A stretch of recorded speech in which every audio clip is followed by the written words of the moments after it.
Fala, meus queridos, boa noite. Já ia mandar um DM aqui, mas é GN. Galera já tá subindo e a voz já tá falhando. Deixa eu dar um alô antes aqui para os nossos queridos co-hosts, antes de apresentar os convidados de honra. BR Punk, provavelmente é o Shira que tá aí, se puder confirmar, e depois Vitão. E aí, meus queridos, como é que vocês estão? Fala, meus queridos, boa noite. Eu estou muito bem, obrigado. Acho que espero que todo mundo também esteja por aí e empolgado aí para o papo de hoje. Acho que vai ser muito, muito bacana. Fala pessoal, uma ótima noite para todos vocês. Agora em São Paulo, me preparando para o NFT Brasil amanhã. Espero ver vocês lá, vai ser muito legal. Agradecer também aos convidados por estarem aqui, para a gente ter esse café house de peso hoje. E cara, um tema que eu gosto bastante, espero contribuir com perguntas e pontos de vista interessantes para enriquecer a conversa de hoje.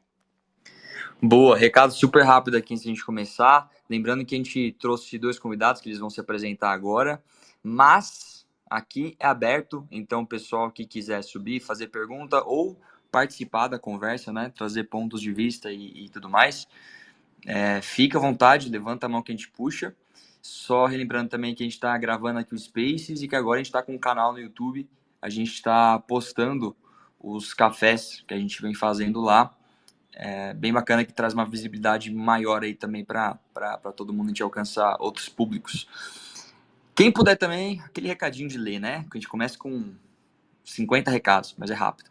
Deixei o Space espinado aqui em cima, logo aqui em cima. Quem puder, clica ali e manda aquele retweet para a gente poder trazer o maior número de pessoas aqui, coleções, projetos, startups, investidores, enfim, para trocar essa ideia. Sem delongas, dá um alô aí pro Daniel, da Fuse Capital, e do Lug, da Lumix. Pedir para vocês se apresentarem, falar um pouquinho sobre vocês, sobre as empresas de vocês, e a gente já starta o papo aí. Quem quer puxar? Daniel, Lug?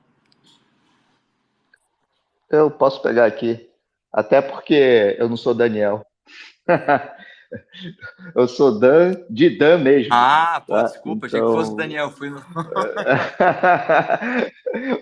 eu vou te falar, tá? Assim, eu tô acostumado com essas trocas, assim, então, Dan e Daniel é tranquilo, você não imagina o que que eu já virei também, então é super tranquilo, super acostumado com isso.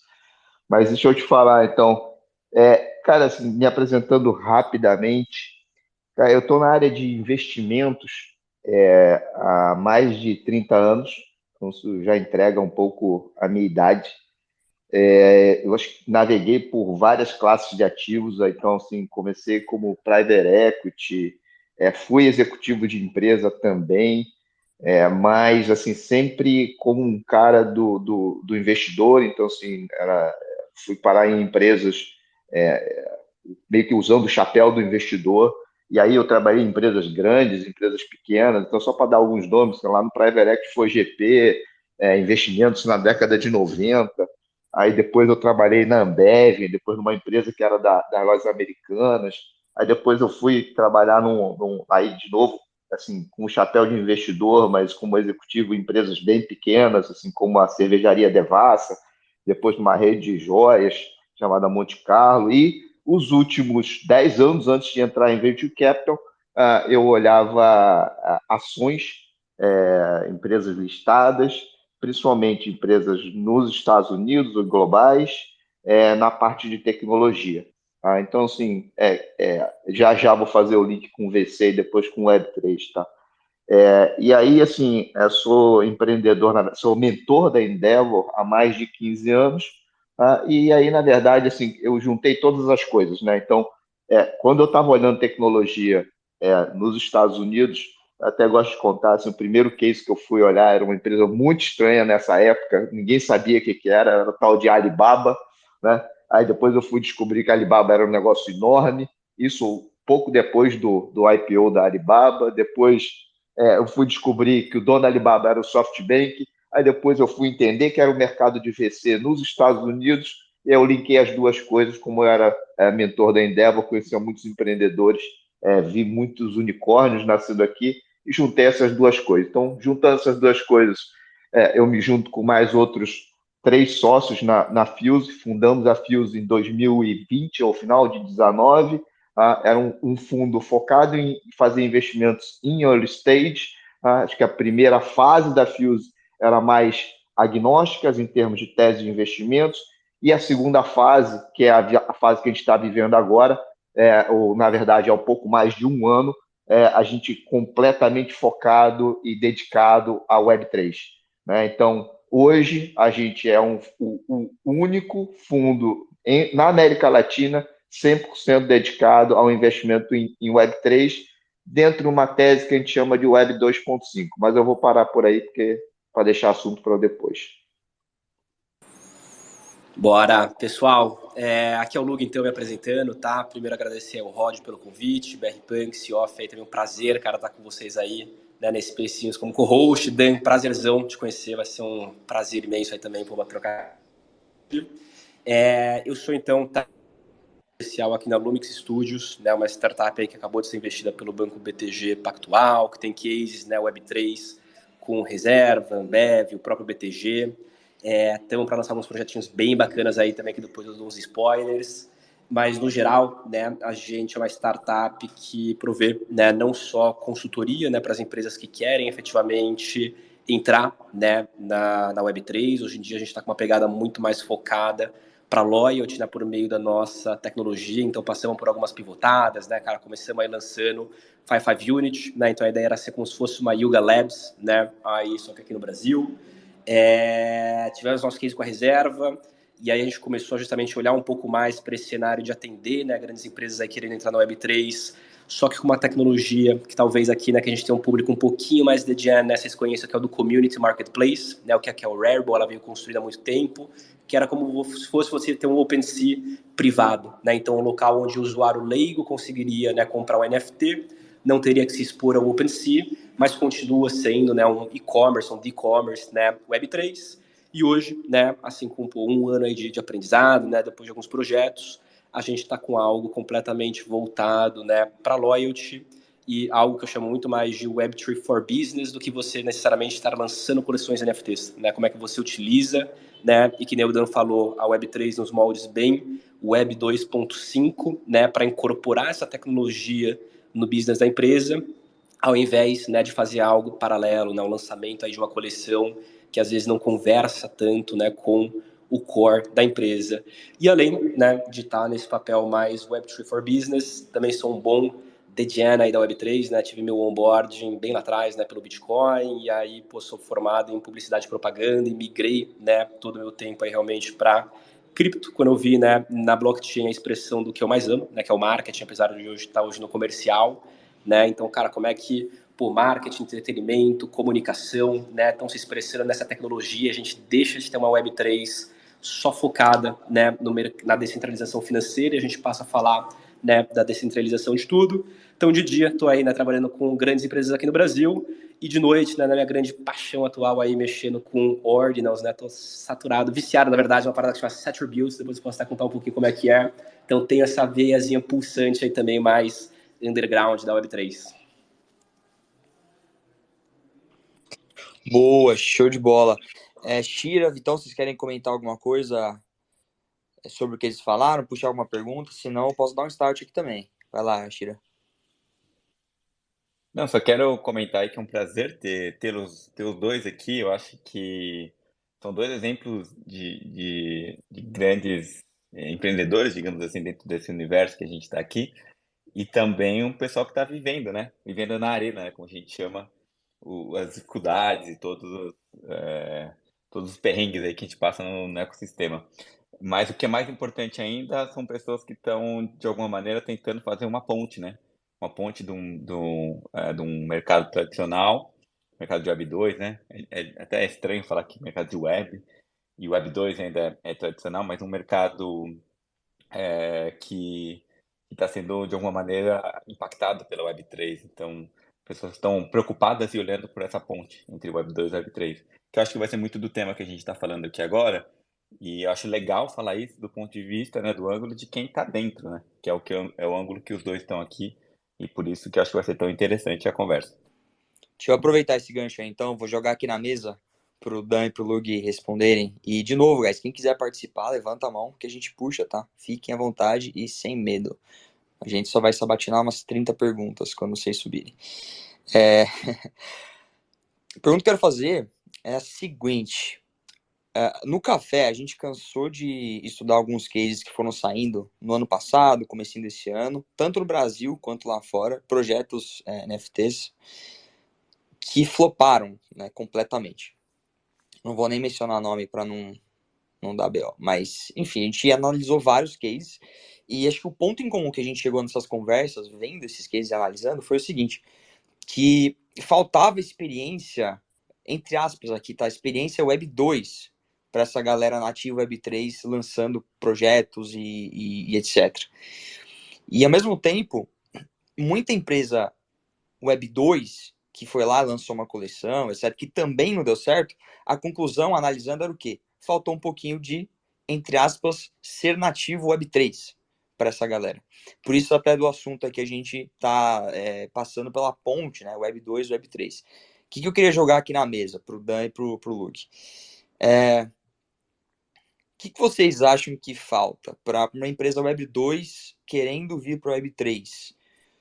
O que vocês sentem que mais falta hoje em conhecimento ou o que quer que seja? Quais os atributos, características que faltam para esse perfil de empresa? E do lado oposto também, para o cara que é nativo Web3, mais DGen, está lançando uma coleção, etc., mas não teve uma empresa antes ou uma grande experiência no mercado tradicional, etc. Nessa via de mão dupla, para cada um dos lados, quais são os principais gaps que você encontra nesses perfis? Ficou confusa a pergunta ou ficou claro? Não, eu entendi. Aproveitar e posso pegar aqui.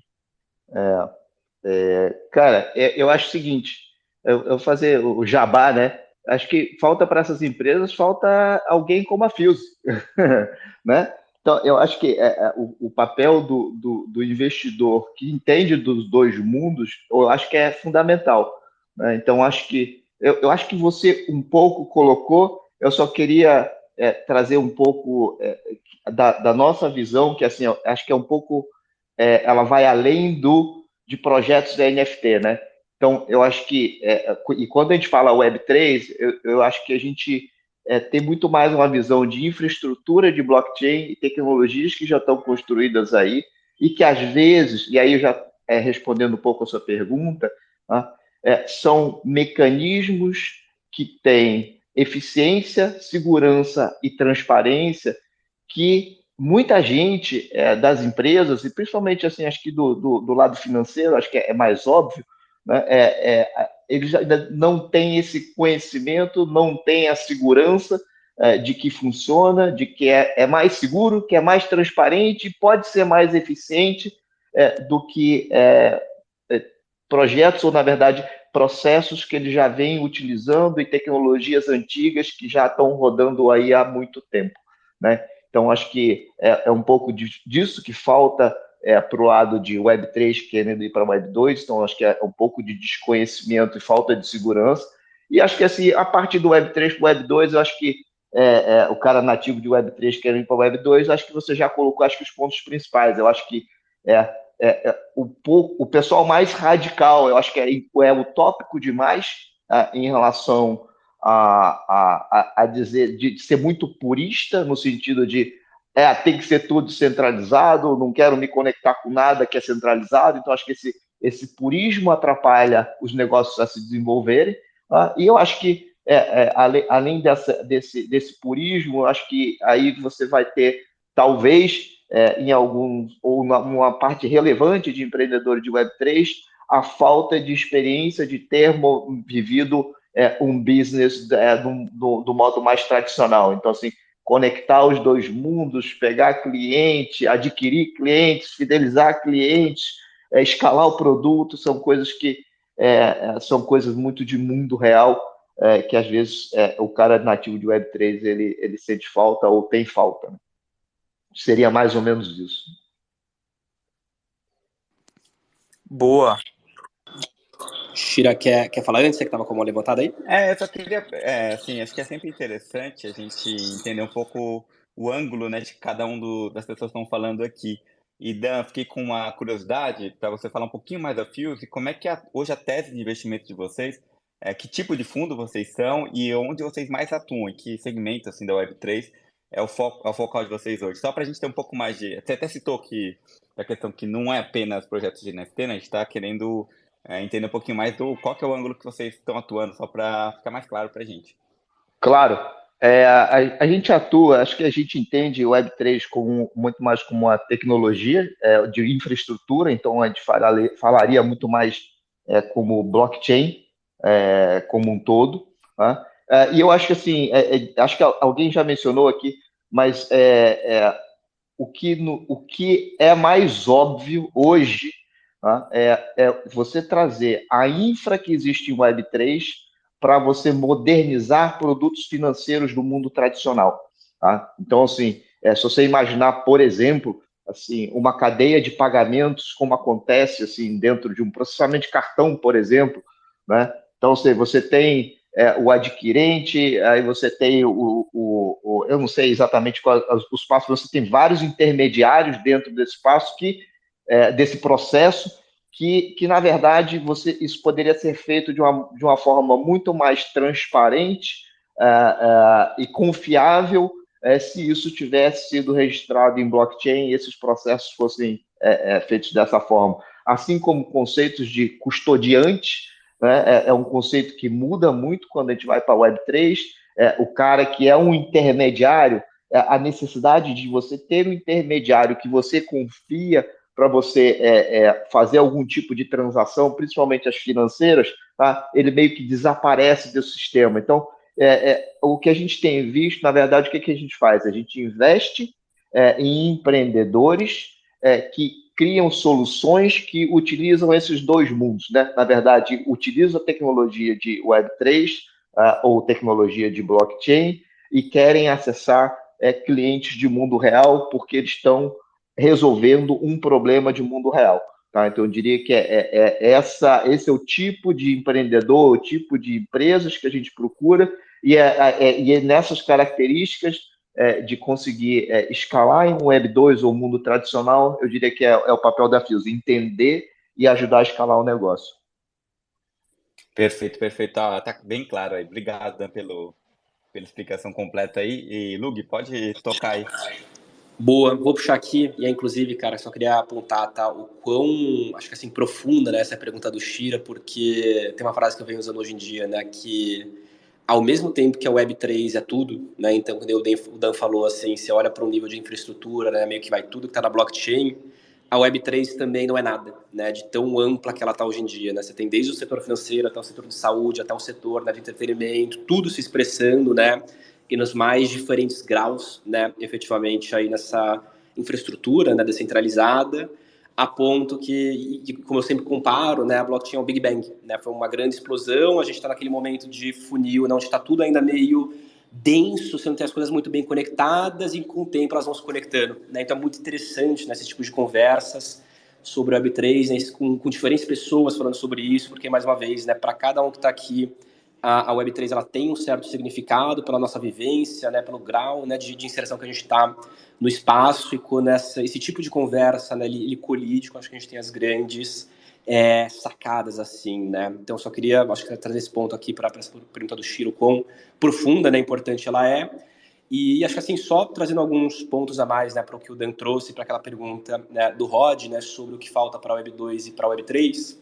Acho que o Dan, ele já, né, começando por Web 2, né, ele já aprofundou muito bem, né, nesses pontos aí que faltam, né? Tem um só que eu queria adicionar, eu acho que foi algo que eu consegui perceber muito pela minha vivência, né, com essas grandes empresas entrando na Web3, que às vezes não é nem a falta de conhecimento, tá? Então, assim, foi realmente surpreendente para mim, né, quando eu entrei na Lumix, fazem, eu acho que quase um ano agora, né, quando eu entrei, para uns 3 meses depois, né, o quão mudou, né, a narrativa e o tipo de conversa que eu estava tendo, né? Então, quando eu entrei na Lumix ano passado, em junho mais ou menos, né, a conversa que tinha na mesa era como que eu faturo milhões igual a reserva, como que eu lanço uma coleção de NFT e como que eu saio, né, em todas as matérias que estão saindo por aí, né? Era puramente lançar coleção e dinheiro, né?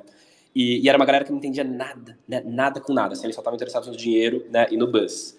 3 meses depois, né, eu já estava tendo conversas com empresas como a Ambev, outras grandes empresas, onde as pessoas na sala de reunião tinham, né, conhecimento até da blockchain, né, e assim, altos cargos da Ambev, né, então assim, foi muito interessante você ver o quanto que esse assunto, né, ele evoluiu rápido em empresas, né, então assim, essa galera, ela tinha um bom conhecimento já, não tinha uma experiência de lançamento, mas o que eu sinto que mais falta, tá, nessas grandes empresas, é uma verdade, né, para essa galera poder trabalhar burocráticas ainda, né, que tem aí grandes empresas listadas na bolsa, precisa no fim do dia né, mostrar resultado, o Web3 ainda não tem um sucesso, um resultado tão mensurável, a ponto, né, que essa galera, ela acaba, mesmo com muito conhecimento, até uma certa experiência, ficando, né, engessada. E eu tive, né, uma vivência muito bacana na Adidas, né, a Adidas é um projeto que eu nunca trabalhei, mas eu tenho ele na minha carteira, né, como holder há 2 anos, e eu pude acompanhar, né, o desenrolar aí de todo o projeto, né? E eu lembro que eles tiveram um grande boom, né? Praticamente todas as pessoas que lançaram o projeto da Adidas ganharam puta de um renome no mercado e saíram do time, foram virar advisors, né? O Burgo, a gente teve o Ben Mayer White também saindo aí, fazer outras coisas. E o time ele ficou meio desamparado, né? Não tinha lá dentro quem meio que tocasse. E eu lembro que eles abriam, né? Tem um canal que chama Big Fish, que é meio que quem toca, ele abria, né? Transparentemente, cara, a gente não consegue contratar porque a Adidas precisa bater EBITDA no final do ano, tem tal coisa, e mesmo que a gente tenha faturado XYZ, mesmo que seja uma célula, ela vai meio que separada, a gente tem que cumprir o calendário da Adidas, que é esse calendário global e super engessado, né? E a gente sabe o quão ansioso, o quão dinâmico é o mercado Web3. E aí fica com a impressão que esses projetos aí eles estão completamente largados, né? Mas eles estão meio que muito vinculados, né, a justamente um calendário muito engessado, mesmo, né, você tendo dentro da empresa, né, essas pessoas aí mega compradas. Acho que um outro mega exemplo que a gente pode trazer aqui é a Reserva, né, cara, não sei quem já teve a oportunidade de ver uma palestra do Pedro, né, que é o CMO da Reserva geral, que está muito por dentro, né, da Reserva X, que é a parte, né, de Web3 deles, inovação. Cara, o Pedro é CMO da Reserva inteira, sabe? Se assim, tiver uma promoção de Natal, algo de Black Friday, a chance dele olhar para NFT, né, e não olhar para uma promoção que realmente vai gerar um faturamento bizarro para a reserva no curto prazo já é muito baixa, né? Então, mais uma vez, você ainda tem grandes cabeças com outras milhares de obrigações, né, vinculadas a projetos, e elas acabam não tendo essa certa liberdade para trabalho. Ou, mais uma vez, né, por um calendário ser muito engessado, ou por elas terem inúmeras outras obrigações que elas têm que priorizar, né, em cima disso. E como eu acho que se resolve, né, é realmente com tempo de mercado, né, eu sempre falo que, pô, há anos atrás você não tinha uma área de social media, e hoje em dia você tem, né, o Instagram ele também começou com um experimento, né, redes sociais, então daqui a pouco a gente deve começar a ter áreas mais formuladas, com as próprias metas, com o próprio budget, com o próprio, né, calendário interno, a ponto, né, deles conseguirem acompanhar, né, efetivamente o mercado, né, assim, versátil e veloz da forma que ele é. Dan, manda bala.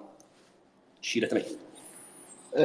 Não, eu queria fazer um comentário em cima do comentário do Lug, que eu acho que é super interessante e a gente tem visto isso aí. Quando a gente fala de inovação, né, e fala de empresa grande, acho que isso não se aplica só ao Web3, né? As empresas grandes, ela tem, que nem o Lug falou, ela tem uma série de obrigações que elas precisam atender, né? Então, a inovação que é menos incremental, né? E a inovação que realmente vai mudar a vida daquela empresa, eventualmente no futuro, ela vem depois, né? Então, é difícil você vir de dentro. Então, acho que por isso, acho que é muito importante o papel das startups, é importante as startups crescerem, aparecerem e criarem soluções para as empresas. Tá? Então, acho que de novo, fazendo o nosso jabá aqui, acho que não só o nosso, mas assim, acho que a indústria de fundos, a indústria de investimento, ela contribui com isso, e também alguns CVCs de companhias. Então, acho que a inovação disruptiva, né, muito provavelmente ela não vem de dentro, ela vem de fora. E eu acho que aí a gente está vendo hoje um fenômeno parecido, que ainda não aconteceu com o Web3, com a história do AI. Né? Então, AI virou uma preocupação número 1 para as empresas enormes, ou, na verdade, para a maioria das empresas, não só as enormes.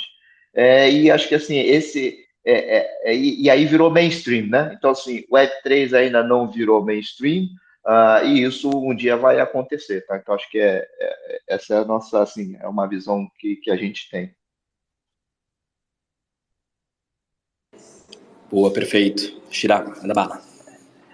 Não, na verdade tem a ver com. Acho que vocês colocaram muito bem aí, tanto você, Lug, e o Dan também, que é uma pergunta que eu sempre faço para todo mundo: se essas inovações que estão acontecendo, inovações entre aspas, que estão acontecendo em grandes empresas que envolvem o Web3, se não são, na verdade, quase uma brincadeira que eles estão fazendo internamente lá, muito isoladas dentro de departamentos ou de marketing ou de inovação, ou trazidos por algum tipo de agência, né, querendo mostrar algum tipo também de inovação lá dentro da própria agência, e nunca fazem parte realmente de uma estratégia, de uma decisão estratégica mesmo. Acho muito difícil isso acontecer dentro de grandes empresas, que isso só acontece normalmente quando aquela inovação é necessária para que a empresa realmente, se for uma ameaça existencial para a empresa, acontece.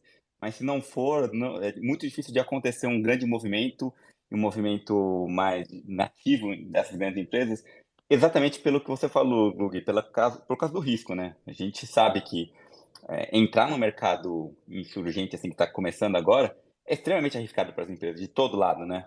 As coisas podem dar errado, tem um risco de credibilidade, tem um risco econômico, tem uma série de coisas que não justificam a empresa mergulhar de cabeça. Tem até a falta do próprio conhecimento.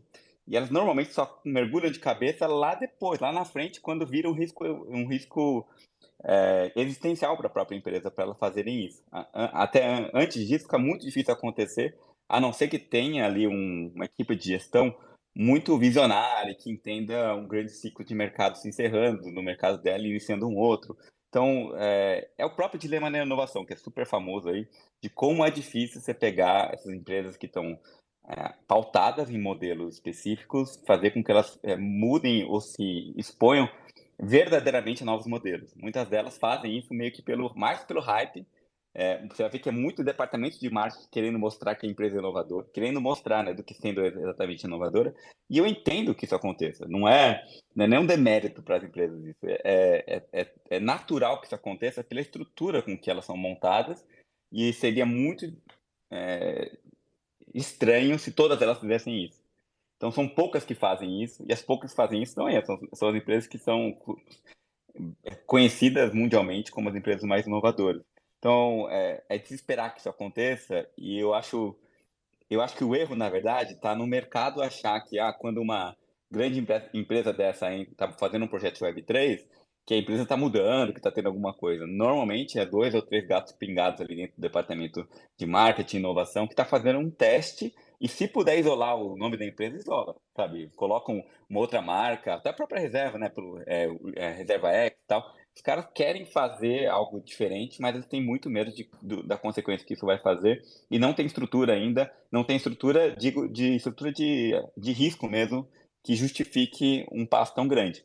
Tem que ter uma vontade muito grande dos principais executivos, um apetite para risco muito grande também, e um conhecimento que normalmente ele está muito incipiente ainda para conseguir justificar tudo isso, né? Então, só colocando aqui meu comentário em cima do que vocês falaram e um pouco do que eu vi bastante durante minha carreira também.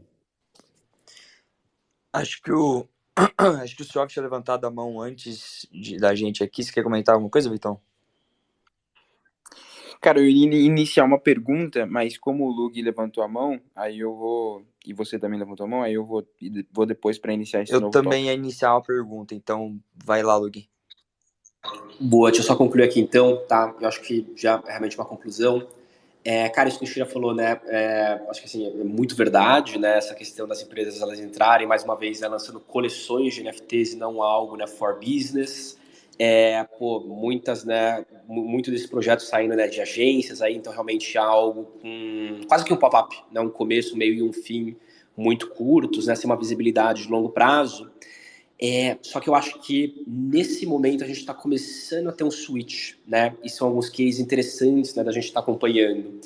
Então, depois eu vou pegar o texto, eu até passo para o Rod para ele compartilhar aqui. Eu não lembro nem onde saiu nem o nome do texto, mas eu tenho o link no meu WhatsApp. E é um texto sobre token gating, né? Onde eles falam que a visão que você tem que ter do NFT, né, é que ele não é mais um produto e ele deixa, né, começa a ser também a kind of a buyer, né? Então, um tipo de comprador. E o que significa isso? Né? As marcas, elas já passaram pelo período de emitir muitos NFTs, né? Então, cara, a Budweiser tem, por exemplo, acho que 70 mil NFTs emitidos, diferentes. Você já tem, né, uma persona, um tipo de comprador ali mapeado, né? E até pelos NFTs que você consegue verificar na carteira dela, né? O hábito on-chain que você consegue também puxar e mapear, você começa a conseguir trabalhar com esse público de uma outra forma. Então se trata muito menos agora de você, né, parar de lançar mais coleções, né? E a gente vê uma utilidade para o NFT. Cara, vou dar um exemplo aqui da Budweiser. Bud, tu vende cerveja, né? A pessoa comprou, a maioria, né, os fóruns especuladores, compraram porque eles gostam da marca Budweiser. Dá um benefício atrelado a isso. Não precisa ser um outro NFT, não precisa ser uma parada megalomaníaca, né? Não precisa ser uma viagem para os Estados Unidos, né? Começa a atrelar ao seu business. E eu acho que tem 3 cases aqui, e eu já passo a palavra para o Dan, que a gente já começa a observar, né, de marcas realmente integrando, né, mais uma vez, a Web3 no próprio business, que são, né, o Spotify, né? Então não sei se chegaram a acompanhar, mas o Spotify, assim, ele não lançou nenhuma coleção de NFT. Ele permite, né, um login com carteira, né, cripto no aplicativo, né, começando acho que só no UK, né, United Kingdom e Estados Unidos, e determinadas coleções, né, destravam playlists secretas lá dentro, né? Então uma forma de aquisição de clientes até a retenção, né, por meio de outras coleções já lançadas. Então você tem aqui todo mundo que é holder, né, do Doodles, todo mundo que é holder do Bored Ape e todo mundo que é holder, sei lá, né, do Artifact. Pô, é um tipo de consumidor, é uma galera aí jovem, é uma galera assídua, uma galera que tem dinheiro, deixa eu chamar elas para o meu aplicativo, né, deixa eu pegar esse perfil aí que tem, né, por meio de NFTs e trazer, né, elas aqui para dentro do Spotify. E aí, via o login, né, com uma carteira e via o acesso guiado por token, cada uma dessas coleções pode acessar uma playlist secreta. Né? Olha que bacana. A gente começa a ver a Ticketmaster também fazendo alguns testes, né? Então, pô, dependendo do seu NFT, você tem ali, né, uma compra antecipada de um ingresso, mais uma vez, né, não foram NFTs lançados, né, pela Ticket, né, ela tá pegando NFTs de bandas, né, acho que é o Avenged Sevenfold, que já foi lançado, então é muito interessante você ver a ação.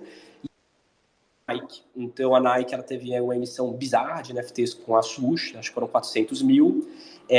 Tinha ali, né, algo voltado só para o Swoosh, né, para o ID, onde você entrava no aplicativo, fazia umas votações. E agora, né, até com o anúncio de hoje, né, que ela vai fazer algumas integrações com a EA Sports, e eu acho que ela começa a usar mais uma vez nesse para juntar ao core, né? Então a Nike não vai lançar mais NFTs, ela já tem uma base montada, uma base de certa forma ali, né, mapeada. Agora é trabalhar e anexar, né, essa base, esse novo tipo de público, né, ao core business da Nike. Então, mais uma vez, acho que a gente começa a ver, né, algumas empresas fazendo isso de uma maneira muito interessante.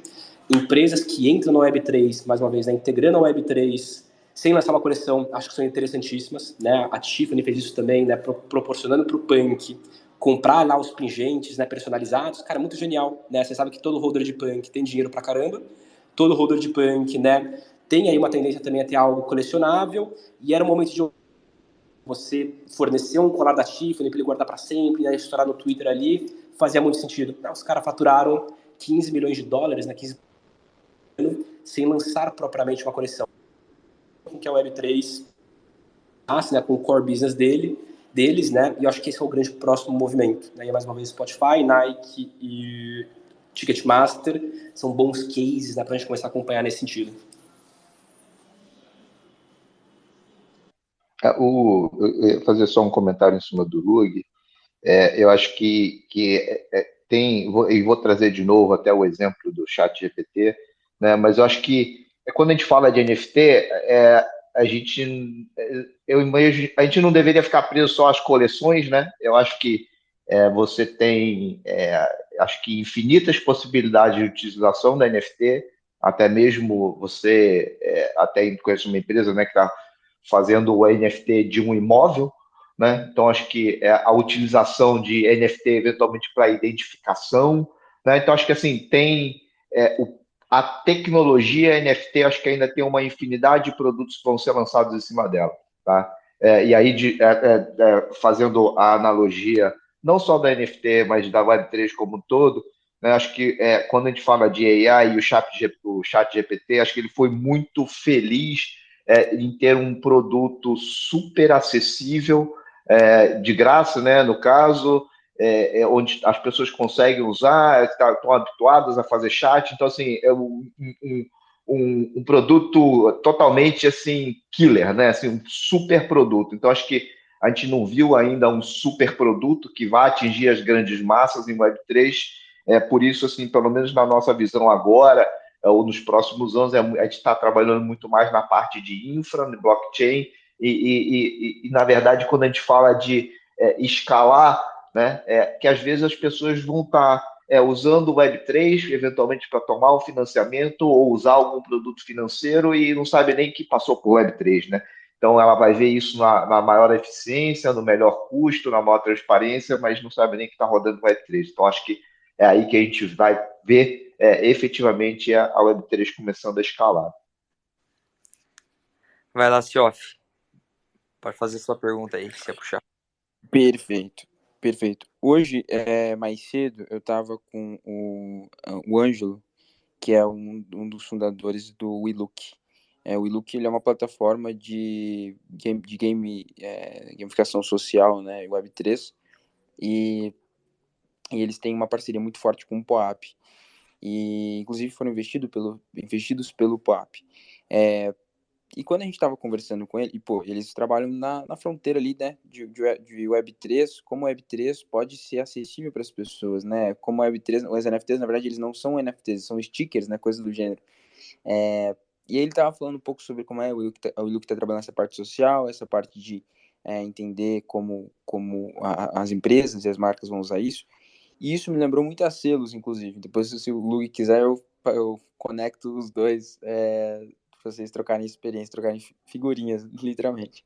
A Wiluka, ela tem um card também, que é um NFC, então, pô, eu acho que vocês podem conversar bem. O Web3 é legal porque você pode fazer tipo um compound dessas coisas, um composto, e virar um super alguma coisa.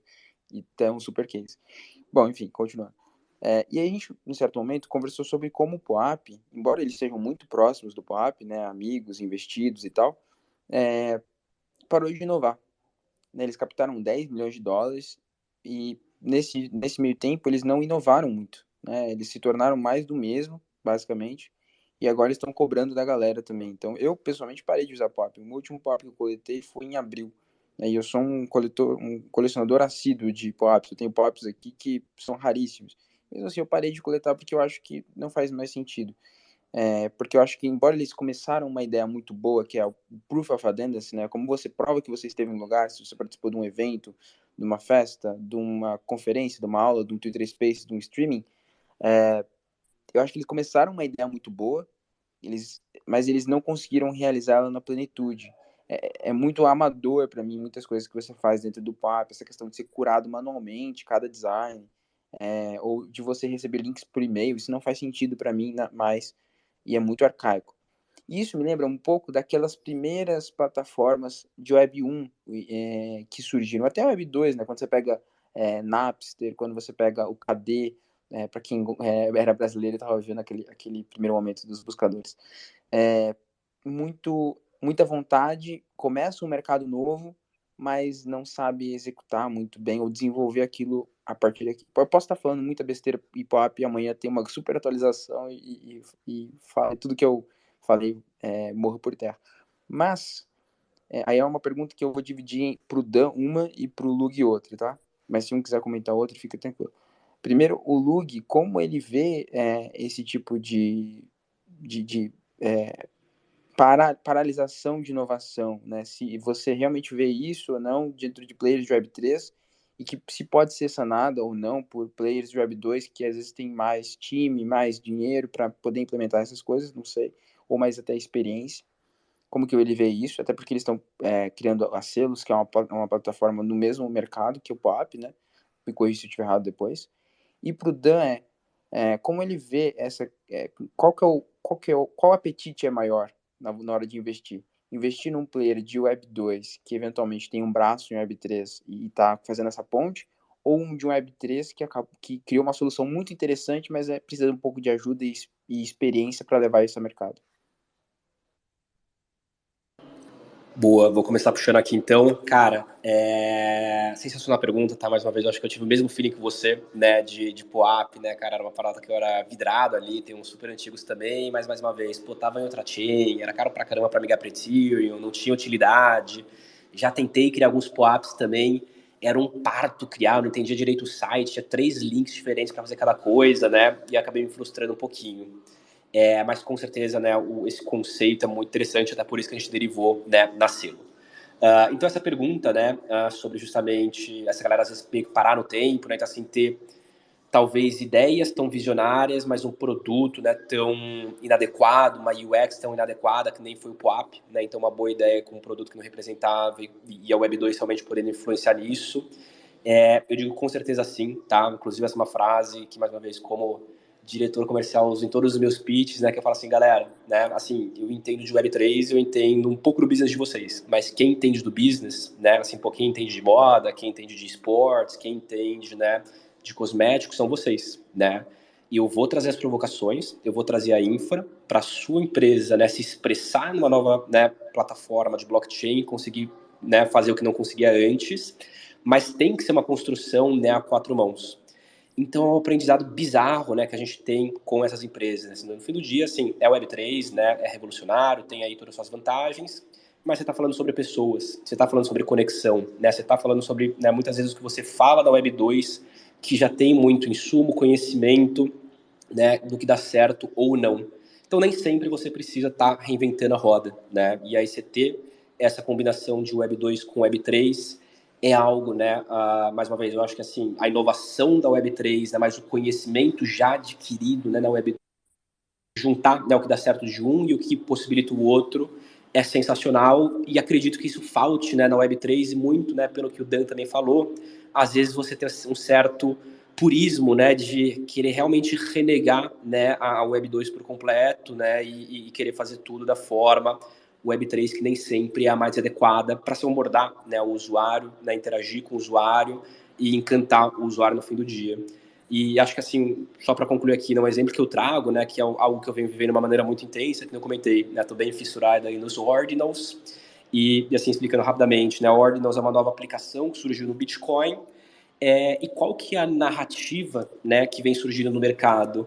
Season 2 do Bitcoin, né, o Bitcoin ele ficou parado por muito tempo, né, ele era preenchido aí de pessoas muito técnicas, puristas e apaixonadas, né, efetivamente pela tecnologia, e as pessoas elas se esqueciam, né, de como abordar realmente, né, o mainstream. Elas deixaram, né, a rede ficar estagnada. E aí você traz esse movimento de galera jovem, galera que veio aí justamente dos mercados, que agora consegue criar NFT, está surgindo até justamente, né, conversas aí de smart contracts, né, do Bitcoin, realmente inovando.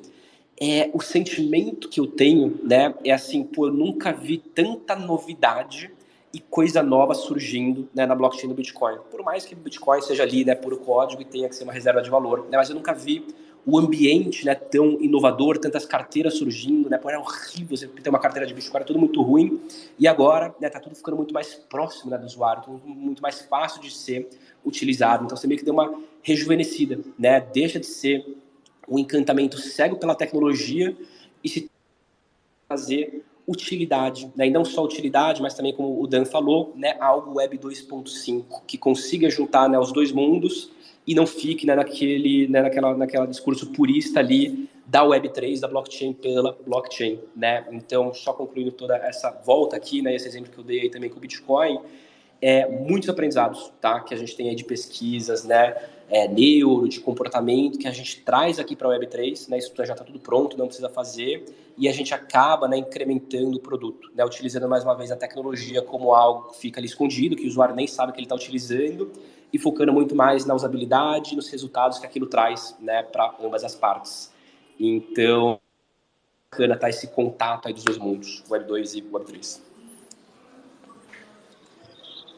Vou pegar então a minha parte da pergunta. Acho que assim, ela é muito fácil ela é tão fácil de responder que eu vou até falar de outras coisas, porque acho que assim exatamente eu diria que é onde a gente se posiciona, tá? Que é trazer empresas de Web3 e conectar elas ao mundo real, né? Então acho que e a conexão com o mundo real, ela pode ser através de empresas, né, ou através de clientes mesmos, tá?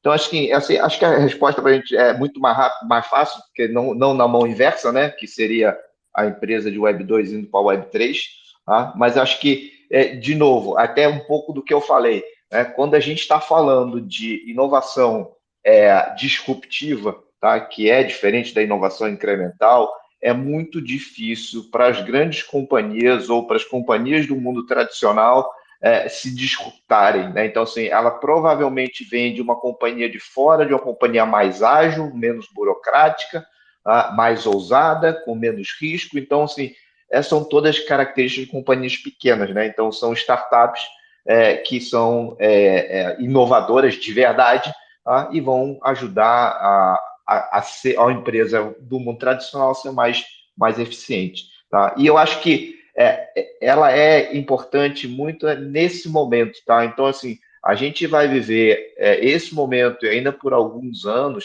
tá? Essa transição, né, de tecnologias, tá? Então, assim, a gente até entende mesmo, a gente é uma empresa de investimentos, né? Então, a gente entende que, por exemplo, os produtos que o mundo de investimentos usa para fazer os investimentos são fundos de 10 anos que são auditados por XYZ, tem custodiante, administrador, uma série de intermediários, né, que no futuro vão ser completamente desnecessários. Então, assim, vai ser muito provavelmente vão ser tokens do fundo que vão ser listados, negociados, e aí o mandato, você não tem prazo para fazer mandato, que é uma outra coisa meio antieconômica, né? Assim, ela não faz muito sentido você ter um fundo de 10 anos, quem diz que o ponto de saída ótimo das empresas é em 10 anos, né? Cada um vai ter seu ciclo. Então, assim, são uma série de travas ou de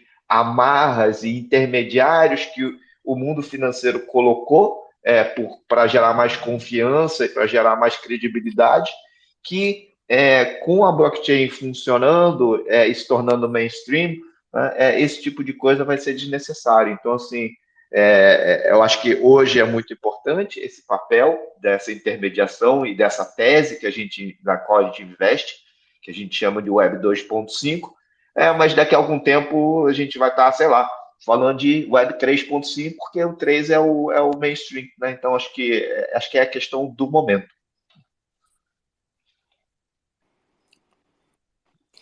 Show de bola. Comentários, tira, Vitão, senão eu posso puxar a pergunta aqui que eu tenho. Vai lá. Boa. Ninguém quer subir, guys? O pessoal tá acanhado hoje. Subam que a gente tá no... Pode falar. Deixa eu denunciar, desculpa, eu atravessei aqui. Mas meu sócio está me ouvindo aqui, então se quiser botar ele para falar também, ó, tá esse Johnny EZ aqui, é ele, tá? Então pode pegar ele também, tá? Aproveita aí. Se quiser subir, fica à vontade aí, Johnny. O Malca tá subindo. Enquanto o pessoal vai subindo e vai pensando aí em pergunta e etc., comentários, até porque o tempo tá ficando apertado, então subam agora quem quiser, guys. Pergunta que eu quero deixar é a seguinte. Agora pensando só pro lado do cara Web3. Entenda esse cara como o cara é muito técnico, dev, entende pra caralho de blockchain, entende muito sobre NFTs, mas não tem nenhuma experiência prévia, né, com negócio e etc. Ele está começando um projeto Web3, não necessariamente uma coleção, mas infra, o que quer que seja. O que vocês consideram mais importante conjunto de habilidades? E aí estou indo pro lado vendas, marketing, finanças. E assim, para dificultar não vale falar todos, né?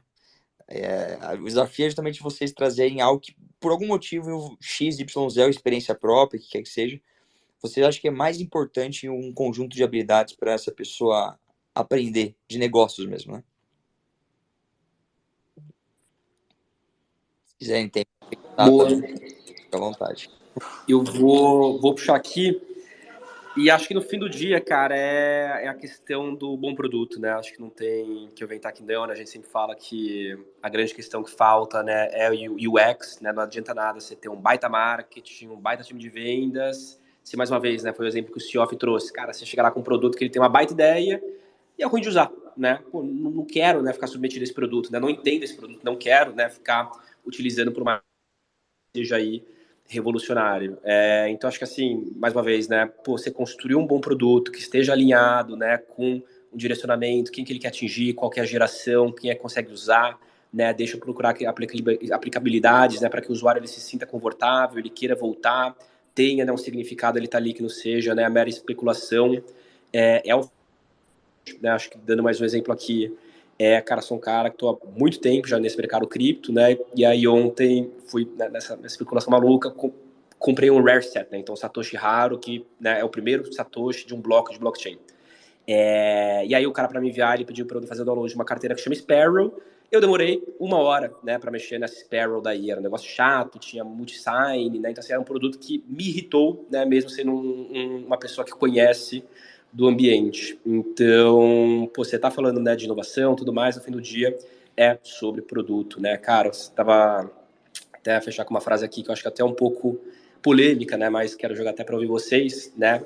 Eu tô numa linha muito mais, a gente fala muito sobre educar, né, para a Web3, ela realmente, no geral, né, ela se tornar mainstream. Só que hoje tem uma narrativa de muito mais educação para builders e bons produtos, né, para o usuário final. Tipo, ninguém teve que me ensinar, né, a usar o aplicativo do Nubank, né? Eu uso porque o produto realmente é bom, né? Mesmo com todo esse FUD que teve em cima do Nubank, eu ficava triste, cara. Porra, será que vai quebrar o Nubank mesmo? Eu vou ter que tirar meu dinheiro daqui. Os outros produtos são horríveis, não quero sair, né, do aplicativo do Nubank, quero continuar. Então foi o produto, né, que me conquistou. Não foi educação financeira, não foi educação sobre bancos, não foi educação sobre fintechs, foi um bom produto que me fez entrar, né, e querer ficar ali. Então, né, cara, produto no fim do dia é, né, o grande deal breaker aí pra gente estar, né, puxando e retendo essa galera. Eu concordo aí com o que o Lug falou, acho que é perfeita a colocação dele. Eu entendi a pergunta talvez um pouco diferente, tá? Mas aí é legal que, como eu entendi um pouco diferente, eu vou responder uma outra coisa, não a mesma coisa do Lug. Eu entendi que era assim, um negócio muito mais do skill da pessoa, né? E aí, puxando para esse lado, e aí imaginando aí, naquele cenário que você falou, onde o cara é bom, desenvolvedor e tal, de Web3, conhece muito, eu acho que é super importante para esse cara, tá, que domina essa técnica, ele entender como funciona a cabeça do possível cliente ou possível investidor dele, de forma que ele consiga traduzir aquela coisa que ele está produzindo de uma forma que ele acha muito legal, mas não consegue convencer, na forma de convencer. Então, assim, às vezes, como a Web3 ela é tão disruptiva, em determinados setores, é preciso você entender como funciona a lógica antiga para ele, com a lógica nova, disruptar e convencer que a lógica nova é melhor que a lógica antiga, ou a infra, ou seja lá o que for. Então, acho que é super importante que esse cara de Web3, quando for tentar vender um produto ou vender a empresa, né, não a empresa como todo, mas vender para investidor, que ele consiga entender o raciocínio da pessoa que está do outro lado, né? Ou a lógica de funcionamento, tá? Porque uma coisa que pode ser super natural, ela não pode não ser tão natural para o interlocutor dele ou para a pessoa que está do outro lado da mesa. Então, acho que se há uma dica para uma pessoa em termos de skill, tá? Eu acho que eu iria nessa linha. Legal. Não lembro quem tinha subido, mas acabou caindo ou saiu. Mas o Forrot subiu aqui com a gente. Quer comentar alguma coisa? Fazer uma pergunta?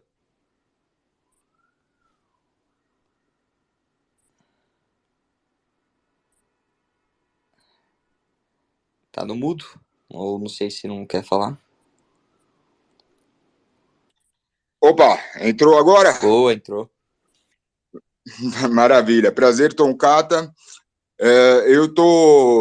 Já estou tentando entrar nesse mercado já faz algum tempo, mas infelizmente estou sendo bloqueado aí, banido, shadow banned, porque eu acho que é um pouco disruptivas algumas das ideias que eu estou trazendo, mas o que eu trago é somente a verdade, né? Hoje, o que eu iniciei para tentar ingressar no mercado foi justamente a ideia do Frater Tribunals, né? Porque eu verifiquei eu sou advogado já há muitos anos, e verifiquei que há um mercado paralelo na área de arbitragem, né, que é a parte judicial. E verifiquei um mercado de 100 bilhões de dólares que está rolando e sem exploração mais profunda, né, de outras empresas. Por exemplo, o judiciário hoje tem 80 milhões de processos em curso, né? E esses 80 milhões de processos, obviamente, que tem uma demanda de resolução dos conflitos. Então, esse reporte da Thomson Reuters me ajudou a enxergar esse mercado bilionário, né, de 100 bilhões de dólares hoje, que no Brasil somente tem operado e que eu acho que seria uma excelente oportunidade para a Web3 desromper com o sistema tradicional, já que a nossa justiça também não está funcionando a pleno vapor. Então, eu bolei um sistema que chama Scabinato, baseado no sistema suíço, né, de julgamento, que também foi aplicado na Alemanha, na França, em outros lugares do globo, e é uma forma de julgamento diferente, de uma câmara arbitral com 3 árbitros, e que tem sido bem sucedida no mundo inteiro, e justamente eu gostaria de internacionalizar esse business e trazer aqui para o Brasil essa oportunidade e expandir para o globo posteriormente. Como é uma ideia inovadora em diversos nortes, porque não tinha essa utilidade para a Web3. Inclusive, se vocês olharem meu outro Twitter aí que eu publiquei aí embaixo, Valor Digno, eu falei dela algumas vezes, lá deve ter uns 30 mil tweets, mas por isso que eu fui suprimido nesse sentido. Mas a minha ideia é justamente fazer um marketing mais agressivo de agora por diante. E por essa razão que eu comecei outras iniciativas. Então, eu fui primeiro no Banco Mundial, tentar obter o crédito com eles, e eles falaram que estavam precisando de empresas de energia, e daí criei essa Torot, que eu humildemente sou um polimata, né?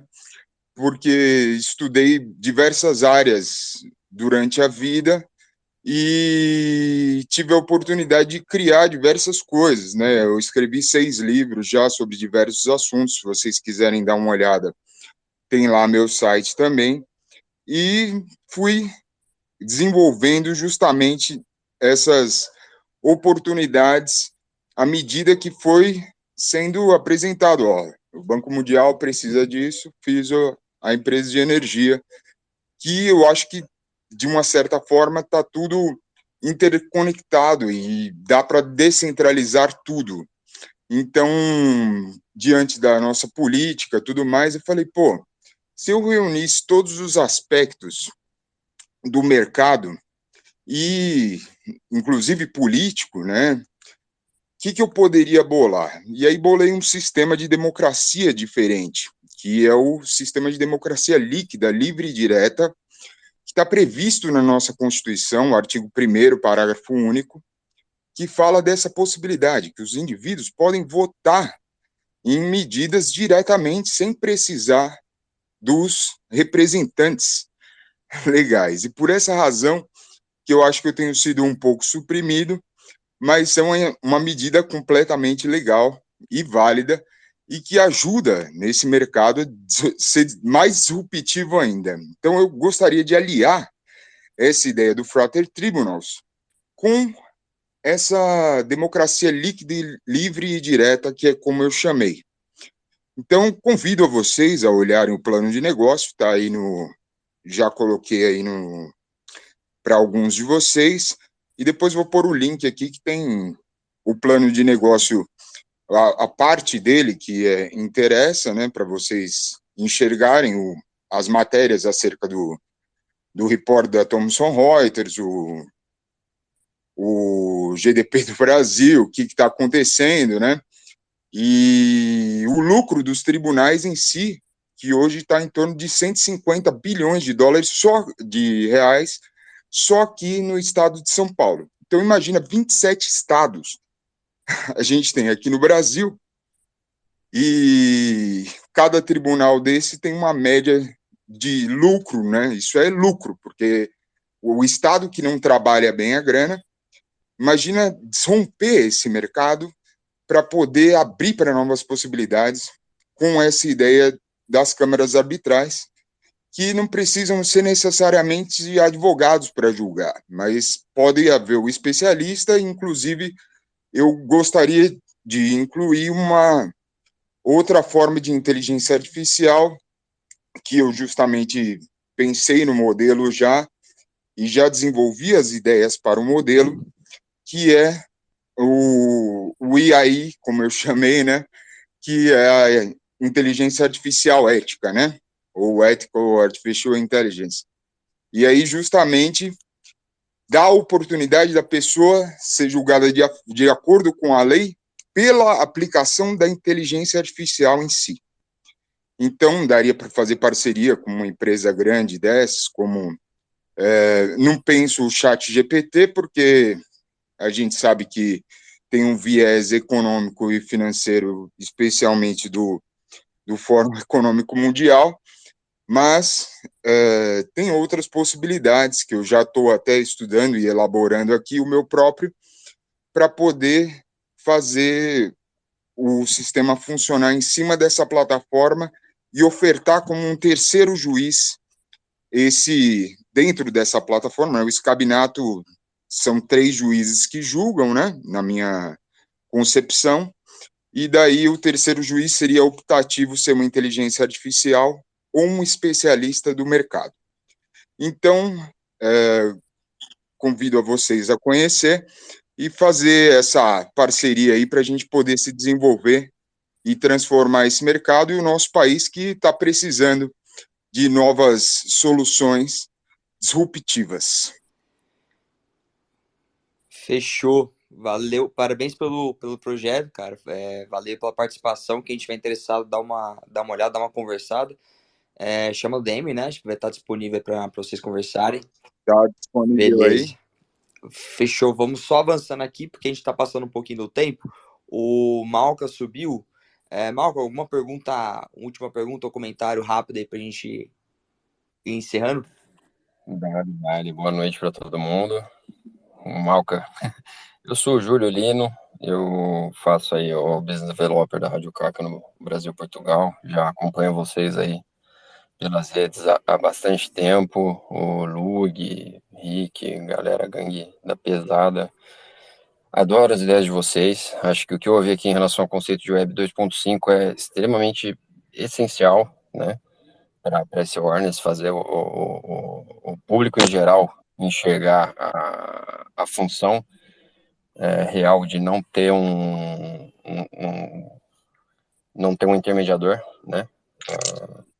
Vocês fazem o serviço da maneira mais correta possível, que atinge as grandes marcas e fazerem como que elas entender como que elas vão estar partindo para esse mercado Web3, blockchain, como que ela vai convidar o público para isso, quais são as próximas coisas a serem utilizadas dentro da questão da própria blockchain.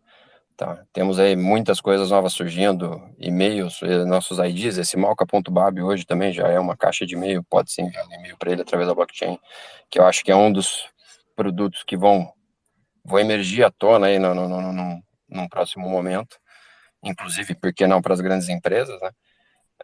Temos ainda intermediadores, até porque temos que receber e-mails com @, por enquanto, logo mais serão só IDs, né? E sei que, dentro do que eu vi o Dan falando também, essa questão da Web 2.5, eu acho que era o que eu precisava ouvir hoje, né, para clarificar um pouco como que nós vamos atingir essa migração da massa, né, do público em geral, porque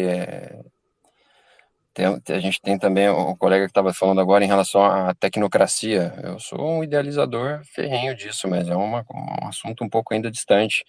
Eu acho que o mundo precisa conhecer melhor isso e saber como lidar com isso, né? Poder confiar nisso. E eu acho que o trampo de vocês vem sendo muito bem feito, cara. Muito mesmo. Parabéns pelo papo. Gostei demais de ouvir todos vocês. Tamo junto. Pô, deixa perfeito então aqui pra gente começar a agradecer a galera que participou. Já passamos um pouquinho do horário. Só deixar aqui, se alguém quiser, 15 segundinhos, algum comentário final, alguma coisa super rápido que a gente já vai finalizando. Se não, Vou agradecer primeiramente o Lug e o Dan, que fizeram, que aceitaram, né, esse convite de conversar um pouco com a gente aqui. Eu acho que falar dessa ponte vai ser muito interessante. Vai ser principalmente um dos maiores de todos os tópicos daqui para frente, porque nada é feito de forma da noite para o dia, é uma construção, e eu acho que a gente está começando a construir essas pontes agora. Enfim, agradecer eles por terem vindo aqui, por compartilhar a visão deles. reiterar aqui o agradecimento. Desculpa, Luke, te cortar. Vai lá. Não, só falei que tamo junto. Boa. Então, reiterar aqui o agradecimento. Quem subiu que vai trocar uma ideia com a gente também. Só dar um reforço, tô vendo que a galera do Piquenique tá em peso aqui. Vai ter um Spaces deles daqui a pouco, às 20h30. Então, daqui 20 minutinhos exatamente. Hackeando DAOs ali, um papo com o Gui Riba sobre ataques econômicos a DAOs e os riscos e oportunidades. Então, quem quiser, já tiver aí no clima, já pula para lá daqui a pouco. O Piquenique tá aí embaixo, o perfil deles também, fechou? Dan?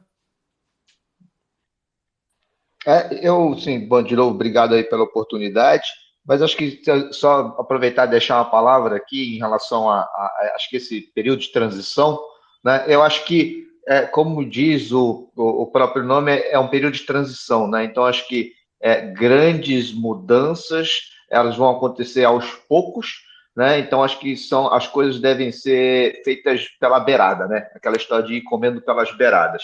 Então, acho que quem tudo quer ou quer mudar tudo de uma vez não vai conseguir nada, mas quem for esperto, bom de negócio e aos poucos envolvendo, indo pela beirada, eu acho que tem a chance enorme de quando pegar a onda mesmo, poder avançar e ser um grande disruptor. Tá? Então acho que é um pouco do que eu queria deixar de ideia aí também para esse período Web 2.5. Perfeito. Então, guys, tamo juntasso. Ótima quinta para todo mundo. Esse episódio aqui vai completo lá no nosso YouTube. Só jogar Café com NFT, vocês vão achar nosso canal. Provavelmente amanhã já deve estar lá. E próximo Café House, o 6º episódio, daqui 2 quintas-feiras. Não vou me atrever a botar a data aqui agora, porque eu tô sem o calendário aberto, mas enfim, não quinta que vem.